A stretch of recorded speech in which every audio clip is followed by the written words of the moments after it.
Practice set 2.3 question number 4.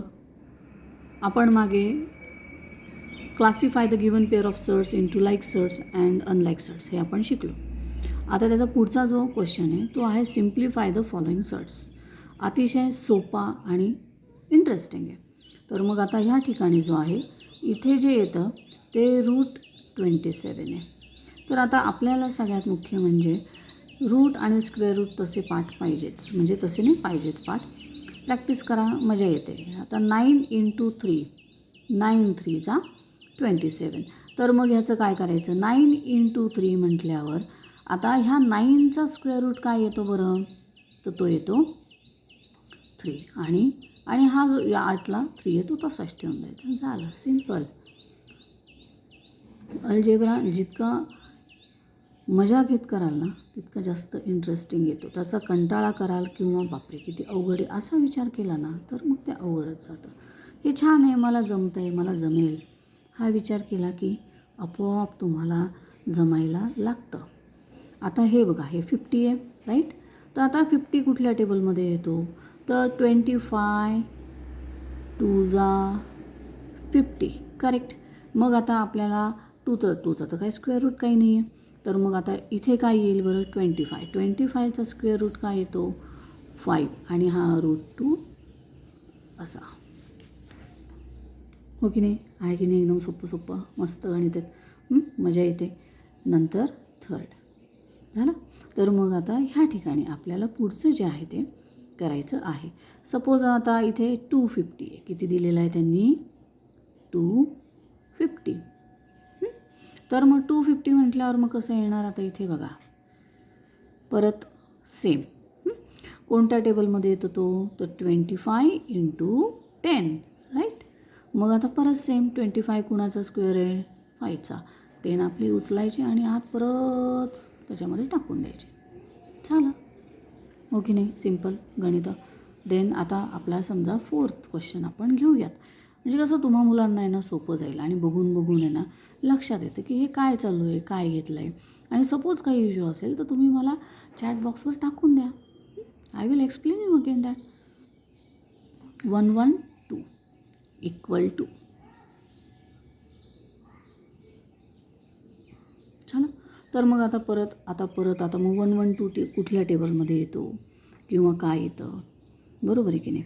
तर मग जर आपण घेतलं तर 16च्या टेबलमध्ये येतो. आपले टेबल हे लर्न पाहिजेच, हो की नाही. पुढे जाऊन आपल्याला पटकन मल्टिप्लिकेशन ॲडिशन सबट्रॅक्शन करता येतं. टेबल लर्न असले की फटाफट बोटावर हात फिरवला की अरे अरे असं तुमचं पण इम्प्रेशन चांगलं पडतं टेबल लर्न असले की. सो 16 × 7 16 7 112. तर मग आता लगेच डोक्यात कसं येतं हे बघा. आता मग 16चा स्क्वेअर रूट काय आला 4, काय आला 4. आणि मग हा परत आतला 7 काय करायचा, ठेवून द्यायचा जागेवर. झालं, एकदम सोपं. आलं लक्षात. थँक्यू. Good morning everybody. आता आपण परत अल्जेब्रा 9th स्टँडर्ड 2.3 मधला 5th लेसन आपण बघणार आहोत. तो जो क्वेश्चन आहे तो compare the following pair of surds. Okay, 5th question जो आहे तो आहे compare the pair of the following surds हा आहे.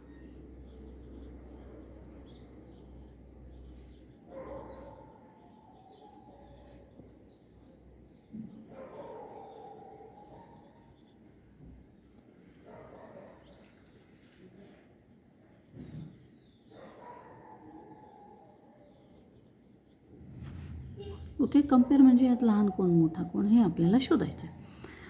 7 √2 and 5 √3. ओके, तर मग आता पुढचं इथे काय करायचं, हा जो 7 आहे ह्याचा स्क्वेअर घ्यायचा. स्क्वेअर घ्यायचा म्हणजे काय करायचं असतं, तर त्याच नंबरनी त्याला मल्टिप्लाय करायचं. सेम नंबर सेम मल्टिप्लिकेशन म्हणजे 7 × 7 7 7 49 7 7 49. ओके, आणि हे स्क्वेअर रूटमध्ये घ्यायचं आणि हा जो गुणिले 2 आहे तो आपला मल्टिप्लाइड बाय 2 हा आहे तसाच ठेवून द्यायचा. त्याचं जे आन्सर येतं मग काय करायचं, असं असेल तर आपल्याला डायरेक्ट मल्टिप्लिकेशन करायचं असतं. दॅट इज मग ह्याचं आन्सर येतं 98. 2 9 जा 18 कॅरी ओव्हर 2 4 जा 8 + 1 9 98 झालं. त्याच्यानंतर जे आहे ते 5√3 हा आहे. बरोबर. मग आता परत सेम मेथड आपल्याला करायची आहे. काय येते ती मेथड, तर 5चा परत स्क्वेअर, 5चा स्क्वेअर म्हणजे 5 जा 25, 5 5 25. बरोबर आहे की नाही. आपल्याला मराठीतून पण यायला पाहिजे, इंग्लिशमधून पण यायला पाहिजे. 5 5 25 गुणिले मल्टिप्लाइड बाय 3 3ने गुणायचं. ओके. म्हणजे किती आन्सर आलं मग आता बघा बरं. 25 दुनी 50, 25 त्रिक 75, 25 3 जा 75. मग मला आता एक सांगा, 75 मोठे की 98 मोठे, कोण मोठं यातलं?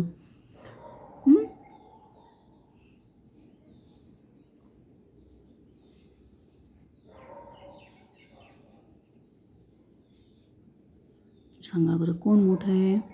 तर आपल्याला ऑब्वियसली आपल्याला सगळ्यांना माहिती आहे कोण मोठं आहे. तर दॅट इज 98. आणि म्हणून मग काय करायचं आहे, म्हणून हा जो 7√2 जो आहे तो काय येतो, ग्रेटर येतो कुणापेक्षा, 5√3 पेक्षा. आलं लक्षामध्ये. नेक्स्ट व्हिडिओमध्ये आपण 6 नंबरचा क्वेश्चन बघणार आहोत 2.3. ओके.